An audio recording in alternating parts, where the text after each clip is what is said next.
The refugee camp on Kepler 442b stretched across the crystalline plains like a constellation of hope against the alien sky. Ambassador Sarah Chen walked through the makeshift shelters, her boots crunching on the iridescent sand that covered this world. The Zephyrian refugees had been here for 3 months now, displaced by the Devourers, an ancient mechanical plague that consumed entire star systems. The Galactic Council had assigned Earth to oversee this particular camp, though most species questioned humanity's inclusion in such delicate matters. After all, humans were still considered the newest and most volatile members of the galactic community. Too young, too unpredictable, too primitive. Sarah paused outside a dome-shaped shelter where she heard the melodic chittering of Zephyrian children.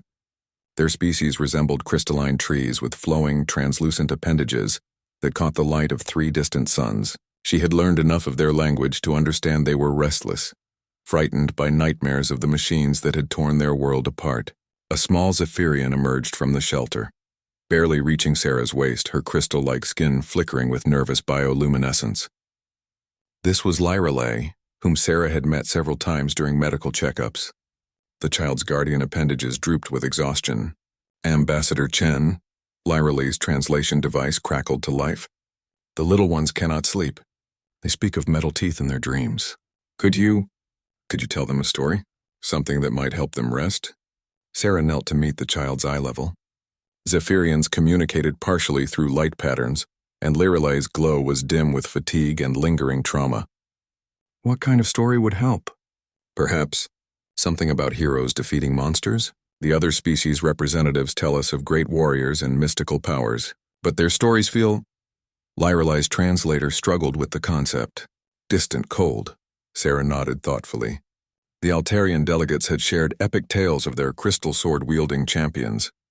The Centaurians spoke of their psionic defenders, who could move mountains with their minds. All very impressive, very fantastical, and very removed from the harsh reality these children faced. I have a story, Sarah said finally. But I should warn you, it's about real monsters. And real heroes. Lyrelay's bioluminescence flickered with interest. She led Sarah into the shelter where a dozen young Zephyrians huddled together, their lights dim and fearful.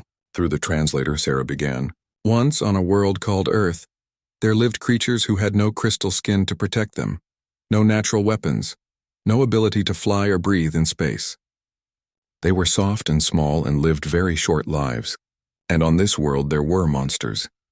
The children's lights began to pulse with attention. These monsters were not made of metal like the Devourers. They were invisible, smaller than the smallest grain of sand, but they could kill millions. Some monsters made people cough until they couldn't breathe. Others made their bodies turn against themselves. Some monsters lived in the water and would make entire villages sick. And the worst monsters of all lived inside people's minds, making them so sad they forgot how to live. Lyrelay translated rapidly as the young ones chittered among themselves.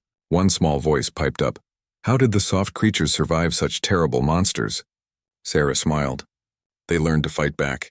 When the breathing monster came, they built machines to help people breathe. When the water monster struck, they cleaned every drop of water in their cities. When people's bodies turned against them, they learned to make medicines from tree bark and mold.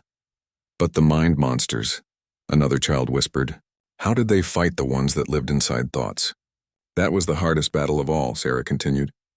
The soft creatures, humans, realized they couldn't fight those monsters alone. So they did something remarkable. They reached out to each other. When one human was lost in darkness, others would come with light. They would sit with the frightened ones, speak gently to the confused ones, and never ever give up on those who were suffering. The children's bioluminescence was growing brighter now, less fearful. And here's the most important part, Sarah said, her voice growing stronger. Humans learned that sometimes the scariest monsters weren't the invisible ones or the ones in their minds. Sometimes the real monsters were other humans, ones who chose to hurt instead of help, to take instead of give, to spread fear instead of hope. How did they fight those monsters? Lyrelay asked softly. The same way they fought all the others, together. When humans saw cruelty, they chose kindness. When they saw hatred, they chose love. When they saw fear, they chose to be brave. Not because they weren't afraid, but because someone needed them to be strong. Sarah looked around at the young faces, each glowing a little brighter. The monsters never disappeared completely. Humans still fight them every day. But they learned something that made them stronger than any crystal skin or mystical power. What? The children asked in unison. They learned that the strongest thing in the universe isn't the ability to destroy, it's the choice to protect. Not just your own family or your own species, but anyone who needs help. Even strangers. Even former enemies. Even when you're scared. One of the smallest children dimmed thoughtfully. Is that why humans came to help us? Even though we're different? Sarah felt her throat tighten. Yes. Because humans learned long ago that when monsters come, whether they're made of metal or flesh or fear, the only way to defeat them is to stand together. And that means everyone, no matter how different they might seem.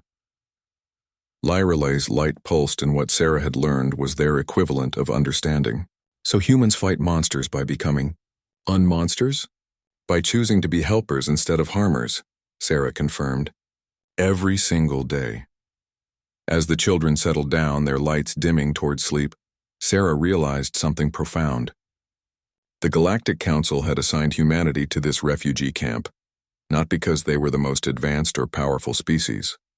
They had been chosen because alone among all the starfaring races, humans understood what it meant to be refugees, to be displaced, to have monsters chase you from your home, and more importantly, they understood what it meant to fight monsters not with superior technology or mystical powers, but with the simple, revolutionary act of caring for strangers as if they were family. Outside the shelter, the alien stars wheeled overhead, and Sarah knew that somewhere in that vast darkness the devourers continued their mechanical hunger. But here, in this small dome filled with sleeping alien children, the oldest and most human magic was at work, the choice to be kind in a universe that often wasn't. The real monsters trembled before such simple, stubborn love.